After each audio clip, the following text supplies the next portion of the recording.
बार फिर से आपका स्वागत है डीपीएन लाइव न्यूज में। मैं आपके साथ में आपका दोस्त आरवी प्रजापति।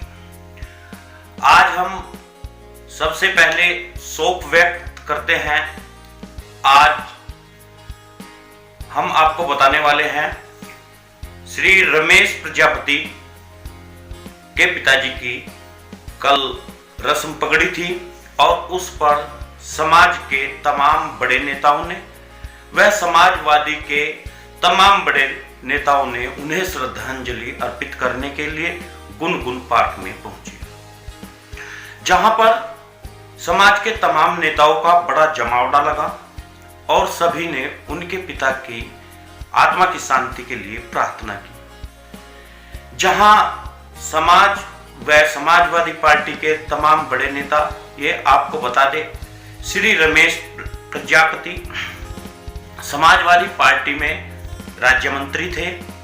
उसके बाद में रमेश प्रजापति अब राष्ट्रीय सचिव है और उन्हीं के पिता की रस्म पगड़ी पर तमाम लोग मोदी नगर पहुंचे और समाज के तमाम संगठन और सभी समाजवादी के बड़े नेता जैसे कृपा रानी और बहुत से समाज सेवी वहां पहुंचे। इसके अलावा समाज के लोगों ने उनकी आत्मा के लिए, आत्मा की शांति के लिए प्रार्थना की और आपसे भी अनुरोध है, आप भी उनकी आत्मा की शांति के लिए प्रार्थना जरूर करिएगा। अब मैं आपको बताने वाला हूं कि समाज में आखिर राजनीति का क्या उद्देश्य है और किसी समाज के लिए राजनीति क्यों जरूरी है। किसी भी समाज के लिए जरूरी राजनीति इसलिए होती है क्योंकि यदि आपकी बात सदन में कोई रखने वाला नहीं होता तो आप हमेशा दबे कुचले समझे जाएंगे और आपकी आत्मा हीन दीन भावना से भरी रहेगी और आपको लोग उन निगाहों से देखेंगे जैसे आप बहुत ही दीन और बहुत ही दुखियारे हो। इसीलिए आपका इतिहास इस दुनिया से खत्म हो जाता है जिस जाति का राजनीति में वर्चस्व नहीं होता। जरूरी यह होता है कि आप अपना राजनीतिक वर्चस्व खड़ा करिए और राजनीतिक वर्चस्व के लिए जरूरी है कि आप पार्टियों से अपना हक हिस्सा मांगिए, अपनी हिस्सेदारी मांगिए। जब तक आप अपने हक और हिस्से के लिए नहीं खड़े होंगे तब तक आपको राजनीतिक भागीदारी नहीं मिलेगी।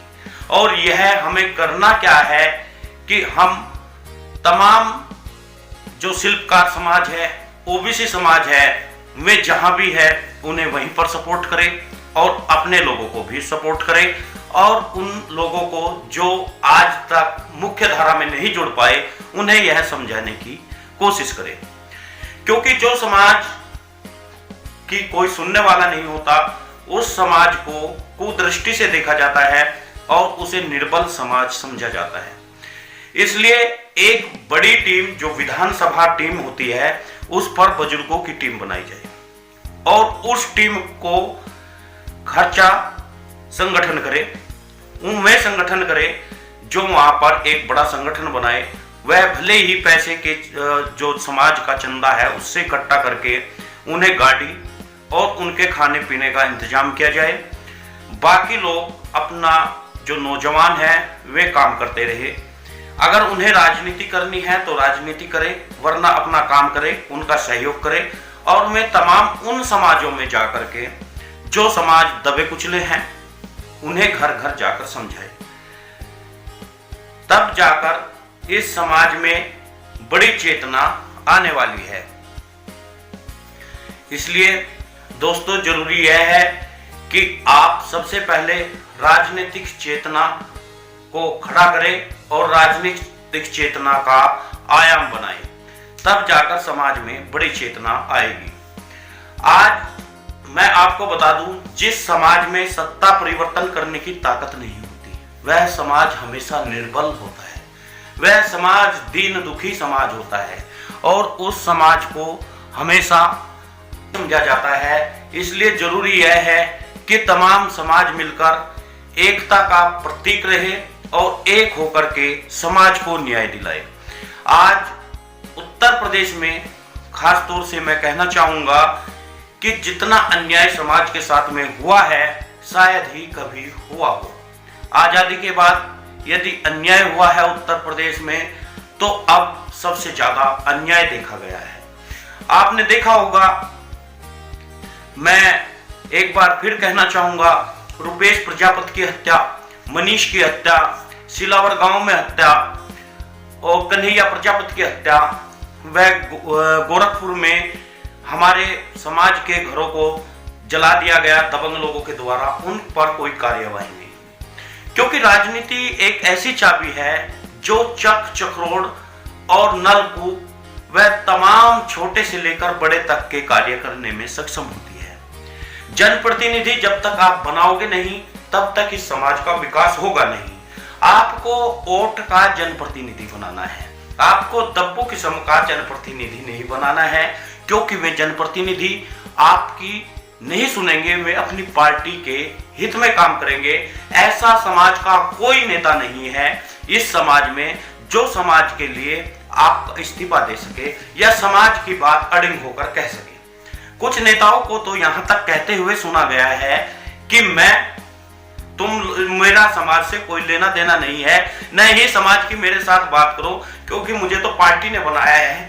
उस मूर्ख को यह नहीं पता होता कि आपको समाज का इसलिए बनाया गया है क्योंकि आपके नाम के आगे प्रजापति है, और जब प्रजापति आपको सम्मान नहीं देते हैं तो आप शिकायत करते हो कि मेरे गले में एक माला तक प्रजापति समाज ने नहीं डाली। और जब प्रजापति समाज आपको जाकर सम्मान देता है, आप उनके फोन तक नहीं उठाते, आप उनका कोई कार्य नहीं करते, तो समाज आपको क्यों पूछेगा।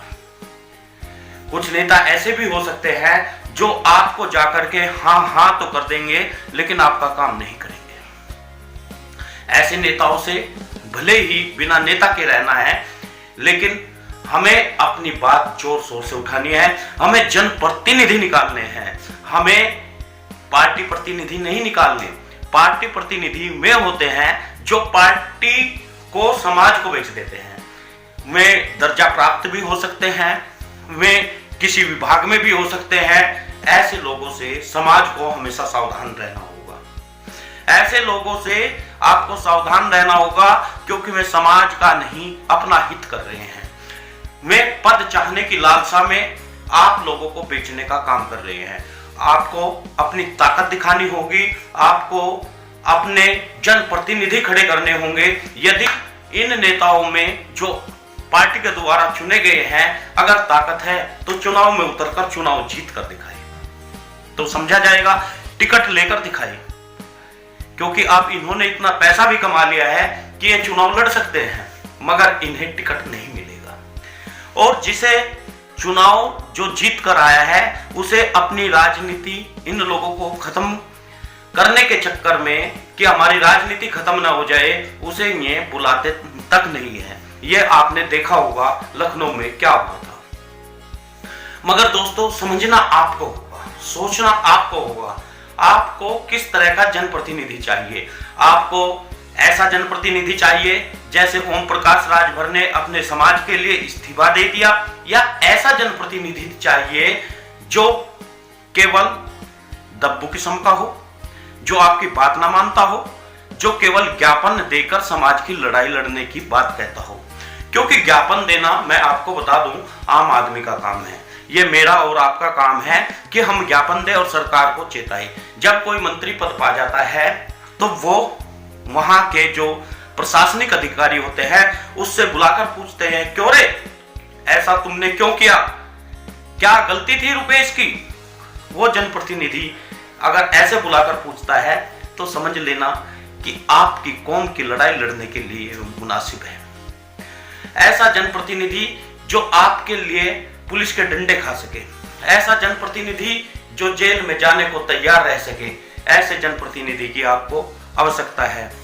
मित्रों, मैं किसी को टारगेट नहीं कर रहा हूं। हो सकता है कुछ लोग जो कई नेताओं से मिले हुए होते हैं, वे उनके दलाल होते हैं, कई बार फोन भी करते हैं, मैं उनकी बात नहीं कर रहा हूं। वे दलाल तो जरूर इस पोस्ट पर, इस न्यूज पर अपने गलत सलत कमेंट कर सकते हैं, लेकिन यह हकीकत है।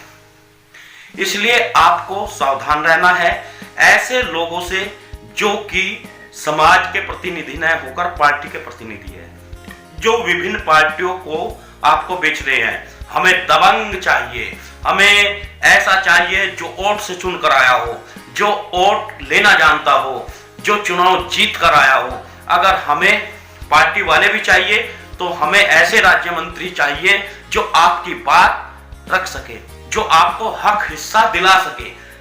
ऐसे जनप्रतिनिधियों की आवश्यकता है, क्योंकि हमारी बड़ी ख्वाहिशें नहीं है। हमारी कभी समाज के अनाज की ट्रॉली पकड़ी जाती है, तो कभी किसी पर छोटा मोटा अत्याचार होता है और उसे हमारे जनप्रतिनिधि छुटा पाते नहीं है। उन जनप्रतिनिधियों का इस समाज में आवश्यकता नहीं है। हमें ऐसे जनप्रतिनिधियों की है जो दबंगता से अपनी बात मनवा सके प्रशासन पर। प्रशासन इनकी बातें नहीं मानता है, इनकी बातें नहीं सुनता है, इसीलिए ये पिछले दरवाजे से आए हुए नेता है। दोस्तों, निवेदन है आपसे, आप वीडियो को शेयर जरूर करिएगा और न्यूज चैनल को सब्सक्राइब करिए, ताकि समाज की हर छोटी बड़ी खबर हम आपको दिखा सके। समाज के जितने भी लोग चुनाव लड़ रहे हैं उनका सपोर्ट करिए। आप चाहे कहीं भी रहे, सोशल मीडिया के माध्यम से करिए या फिर आप जाकर उनका घर घर प्रचार करिए। पार्टी कोई भी हो, आप सबका प्रचार कर सकते हैं। इसी के साथ में आपको नमस्कार। कल फिर हाजिर होंगे किसी बड़ी खबर के साथ।